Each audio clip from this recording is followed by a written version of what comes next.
Recording. Okay, here's one adult. There's two adult. There's three adult. There's the one no card and two no card. Apple! Alright, you ready? Oh, yes.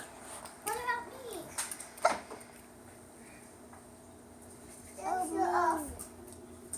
Hi, my name is Candace, and today I'm going to teach you how to solve a murder.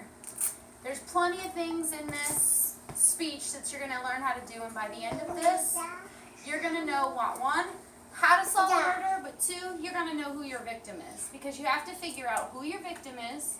You have to figure out what evidence you have to find. You'll have to find a suspect, and you'll have to process certain evidence to figure out who did it. So, first, there's always a first responder. Your first responder is mostly either an ambulance of some kind, or a police officer, depending on whoever called 911 says if the person is living or dead. So after your first responder, they, one, find out if the suspect is still there, or two, see if the victim either needs help or you need a body bag. So after that, when the police officer or first responder sees if the victim is dead or not, if so, they call the homicide squad. The homicide squad is specifically a police department that is made up of 4 to 5 individuals that are specifically went to school to solve crimes. Not your burglaries or anything like that. It's literally to solve who killed who and why. After that, the homicide detective decides whether it's a suicide or if the person was actually murdered or if it was an accident. Say, for instance, if someone gets ran over by a car, that person ends up dying on the way to the hospital. That is considered a murder. But you have to figure out if it's an accident or if it was on purpose. If it was an accident, it is ruled an accident. They decide whether or not the person driving was drinking, or if it was just honestly I didn't see them and they didn't see me. If it was a murder, they call in CSI. CSI is a crime scene investigation office or department. They collect every little bit of evidence you could possibly have, whether if it's they don't determine there whether or not it was involved in that crime. They just collect it, because if it is, wonderful. If not, it just gets put to the side just in case. Because you'll find if somebody gets killed out in the middle of the street, you're going to find tire tracks, but you're going to find more than just one set of tire tracks because everyone drives down the street. So they determine if there's skid marks on the road.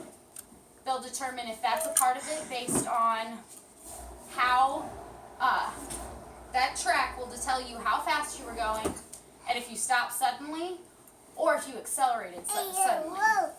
It'll also tell you what kind of tracks there are, from what car, the size of the car, the type of the car, the type of the wheel. They could even tell you if you have all-weather tires or not, or if you have good tread armor or not. After that, you take all your evidence, you bag it in certain kinds of bags.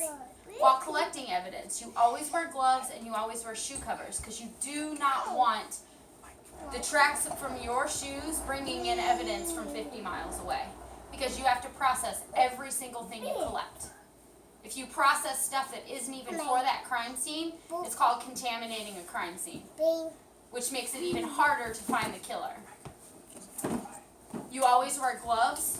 You always wear protective gear, so that way your hair, your stuff, does not get into all the evidence. After that, it goes to a crime lab. You have them process it and it'll eventually come back. So after everything is collected, your homicide detectives will go speak to the victim's family. You do that as fast as you can, because who wants to know that someone died on national television? You want to hear from the police officer saying that so-and-so has passed.